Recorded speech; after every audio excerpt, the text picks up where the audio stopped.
হাসিনার পতনে রুমিন ফারহানা সবচেয়ে বেশি কষ্ট পেয়েছেন বললেন হাসনাত।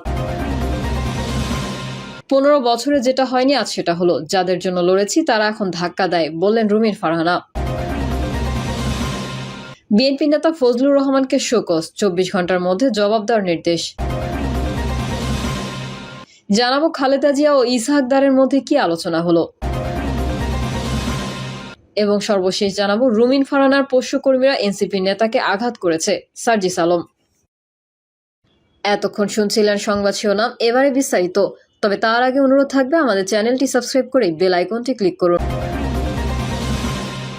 হাসিনার পতনে রুমিন ফারহানা সবচেয়ে বেশি কষ্ট পেয়েছেন বললেন হাসনাত।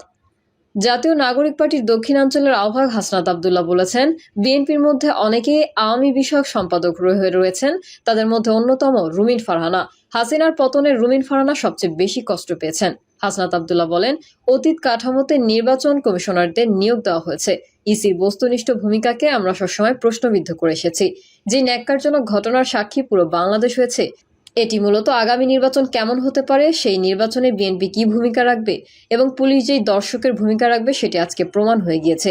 এনসিপির এই নেতা বলেন, আজকে রুমিন ফারহানা যিনি হাসিনার কাছে ফ্ল্যাটের জন্য আবেদন করেছিলেন, আর হাসিনার পতনে রুমিন ফারহানা সবচেয়ে বেশি কষ্ট পেয়েছেন। আওয়ামী লীগের থেকেও বেশি আওয়ামী লীগের পণ্য যাদেরকে মনে হয়, তাদের মধ্যে রুমিন ফারহানা অন্যতম উল্লেখ করে তিনি বলেন, রুমিন সবসময় বলে থাকেন বিগত 15 বছর নাকি তিনি অনেক ভালো ছিলেন। উনি অবশ্যই ভালো থাকবেন, কারণ যত ধরনের আওয়ামী সুবিধা রয়েছে সব সুবিধা উনি নিয়েছেন। নির্বাচন কমিশনের ভূমিকাকে আমরা সবসময় প্রশ্নবিদ্ধ করে এসেছি উল্লেখ করে তিনি বলেন, আজকেও পুলিশকে নীরব দর্শকের ভূমিকা পালন করতে দেখছি। পুলিশ আমাদের নেতাকর্মীদের নির্বাচন কমিশনে ঢুকতে বাধা দিয়েছে দাবি করে এই নেতা বলেন, অন্যদিকে বিএনপি নেতাকর্মীরা ফ্রি এক্সিট দিয়েছে। এই নির্বাচন কমিশন কতিপয় পার্টির পার্টি অফিস হয়ে গিয়েছে। হাসনাত বলেন, আমরা বারবার বলে এসেছি আমরা একটি অবাধ, সুষ্ঠু এবং নিরপেক্ষ নির্বাচনের দিকে যেতে চাই। বাংলাদেশের মানুষ গণতান্ত্রিক উত্তরণের জন্য অপেক্ষা করছে, কিন্তু মানুষ আবার গুন্ডাতন্ত্রের দিকে যেতে চায় না। মানুষ আবারও 1-11 মঞ্চস্থের জন্য অপেক্ষা করছে না। সুষ্ঠু নির্বাচনের জন্য ইসিকে বস্তুনিষ্ঠ ও পেশাদারিত্বের পরিচয় দিতে হবে বলেও মন্তব্য করেন হাসনাত। 15 বছরে যেটা হয়নি আজ সেটা হলো, যাদের জন্য লড়েছি তারা এখন ধাক্কা দেয় বললেন রুমিন ফারহানা। ত্রয়োদশ জাতীয় সংসদ নির্বাচনের সংসদীয় আসনের খসড়া সীমানা নিয়ে দাবি আপত্তি শুনানিতে ব্রাহ্মণবাড়িয়া 2 ও 3 আসনের পক্ষে বিপক্ষে দুই গ্রুপের মধ্যে হাতাহাতি ও ব্যাপক হট্টগোল হয়েছে। বিএনপির সহ আন্তর্জাতিক বিষয়ক সম্পাদক ব্যারিস্টার রুমিন ফারহানার দাবি, তার নেতাকর্মীদের ওপর হামলা হয়েছে, এমনকি তাকেও লাঞ্ছিত করা হয়। শুনানি থেকে বেরিয়ে রুমিন ফারহানা বলেছেন, যেটা 15 বছরে হয়নি সেটা আজ হয়েছে। আমার গায়ে ধাক্কা দিয়ে আমাকে ফেলে দেওয়ার চেষ্টা করা হয়েছে। যে বিএনপি নেতাকর্মীদের জন্য 15 বছর লড়াই করলাম, তারা এখন আমাকে ধাক্কা দেয়। নির্বাচনের আগে সীমানা নিয়ে নিজের দলে এমন পরিস্থিতি হলে নির্বাচন কি হবে অনুমেয়। সেখানে উপস্থিত নেতাকর্মীরা জানান, শুনানিতে অংশ নিয়ে ব্যারিস্টার রুমিন ফারহানা সীমানা পুনর্নির্ধারণের খসড়া প্রস্তাবের পক্ষে যুক্তি তুলে ধরেন। অন্যদিকে ব্রাহ্মণবাড়িয়া 3 আসনের মনোনয়ন প্রত্যাশী এক নেতার অনুসারীরা খসড়ায় বিরোধিতা করেন। তাদের দাবি, বিজয়নগর উপজেলাকে অখণ্ড রাখতে হবে। এই উত্তেজনা নির্বাচন ভবনের বাইরেও ছড়িয়ে পড়ে। সেখানেও দুই পক্ষের সমর্থকদের মধ্যে হট্টগোল শুরু হয়। পরিস্থিতি নিয়ন্ত্রণে পুলিশ সদস্যরা এক পক্ষকে ফটকের সামনে থেকে সরিয়ে দেয়। রুমিন ফারহানা বলেন, কমিশনে আমি ভদ্রলোক নিয়ে এসেছি, গুন্ডা নয়, কিন্তু তারা আবল তাবল বলে যাচ্ছিল। শেষ দিকে আমি বক্তব্য দিতে দাঁড়ালে আমাকে ধাক্কা দেওয়া হয়। আমার লোকজনকে মারধর করা হলে তারাও প্রতি উত্তর দিয়েছে। বিএনপি নেতা ফজলুর রহমানকে শোকজ, 24 ঘন্টার মধ্যে জবাব দেওয়ার নির্দেশ। 2024 সালের জুলাই-আগস্ট গণ অভ্যুত্থান নিয়ে ক্রমাগত কুরুচিপূর্ণ বিভ্রান্তিকর বক্তব্যের অভিযোগে বিএনপি চেয়ারপারসনের উপদেষ্টা ফজলুর রহমানকে কারণ দর্শানোর নোটিশ দেওয়া হয়েছে। রবিবার বিএনপির সিনিয়র যুগ্ম মহাসচিব রুহুল কবির রিজভী স্বাক্ষরিত চিঠিতে 24 ঘন্টার মধ্যে জবাব দিতে বলা হয়েছে। ফজলুর রহমানকে পাঠানো চিঠিতে বলা হয়, আপনি জুলাই-আগস্ট ঐতিহাসিক গণ অভ্যুত্থান নিয়ে ক্রমাগত কুরুচিপূর্ণ ও বিভ্রান্তিকর বক্তব্য দিয়ে আসছেন এবং আত্মদানকারী শহীদদের নিয়ে যে বক্তব্য দিচ্ছেন তা সম্পূর্ণরূপে দলীয় আদর্শ ও গণঅভ্যুত্থানের চেতনার পরিপন্থী। মহিমান্বিত এই গণঅভ্যুত্থানের বিরুদ্ধে এবং গণতন্ত্র পুনরুদ্ধারের আন্দোলন নিয়ে আপনার বক্তব্য জনমনে তীব্র প্রতিক্রিয়া সৃষ্টি করেছে।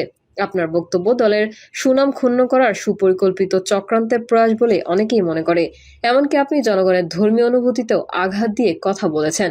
জুলাই-আগস্ট গণ অভ্যুত্থানে বিএনপির 450 জনের অধিক নেতাকর্মী সহ ছাত্র জনতার প্রায় 1,500-এর বেশি মানুষ শহীদ হয়েছেন। 30,000-এরও অধিক মানুষ গুরুতর আহত হয়েছেন। গণতন্ত্র পুনরুদ্ধারের জন্য গণ অভ্যুত্থানের ছাত্র জনতা ও এই ধরনের বিরচিত ভূমিকাকে আপনি প্রতিনিয়ত অপমান ও অমর্যাদা করছেন। সুতরাং এই ধরনের উদ্ভট ও শৃঙ্খলা পরিপন্থী বক্তব্যের কারণে কেন আপনার বিরুদ্ধে সাংগঠনিক ব্যবস্থা গ্রহণ করা হবে না তার যথাযথ কারণ দর্শিয়ে আগামী 24 ঘন্টার মধ্যে একটি লিখিত জবাব দলের নয়াপল্টনস্থ কেন্দ্রীয় কার্যালয়ে জমা দেওয়ার জন্য নির্দেশ প্রদান করা হলো। বিষয়টি অতীব জরুরি। খালেদা জিয়া ও ইসহাক দারের মধ্যে কি আলোচনা হলো?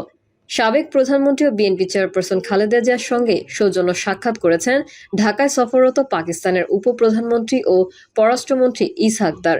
রোববার সন্ধ্যা 7টায় গুলশানে বিএনপি চেয়ারপারসনের বাসভবন ফিরোজায় যান ইসহাক দার। এ সময় তার সঙ্গে ছিলেন ঢাকায় নিযুক্ত পাকিস্তানের হাইকমিশনার ইমরান হায়দার।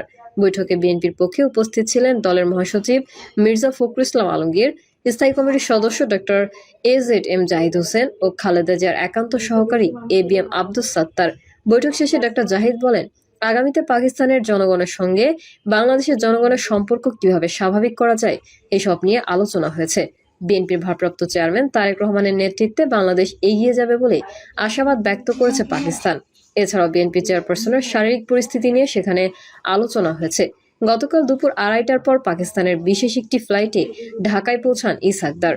হযরত শাহজালাল আন্তর্জাতিক বিমানবন্দরে তাকে স্বাগত জানান বাংলাদেশের পররাষ্ট্র সচিব আসাদ আলম সিয়াম। প্রায় 13 বছর পর কোনো পাকিস্তানি পররাষ্ট্রমন্ত্রী বাংলাদেশ সফরে এলেন, যা পাকিস্তান বাংলাদেশ সম্পর্কের ক্ষেত্রে একটি গুরুত্বপূর্ণ মাইলফলক। রুমিন ফারহানার পোষ্যকর্মীরা এনসিপির নেতাকে আঘাত করেছে সার্জিস আলম। ব্রাহ্মণবাড়িয়া 2 ও 3 আসন নিয়ে নির্বাচন কমিশনে আপিল শুনানিকালে বিএনপি নেতা ব্যারিস্টার রুমিন ফারহানার উপস্থিতিতে জাতীয় নাগরিক পার্টির নেতাকর্মীদের মারধরের অভিযোগ উঠেছে। রোববার দুপুরে রাজধানীর আগারগাঁওয়ে ইসিতে শুনানিকালে দুই পক্ষের মধ্যে ধাক্কাধাক্কি, হাতাহাতি ও কিলঘুষির ঘটনা ঘটে। এতে এনসিপির সিনিয়র যুগ্ম মুখ্য সংগঠক আতাউল্লাহ আহত হন বলে অভিযোগ।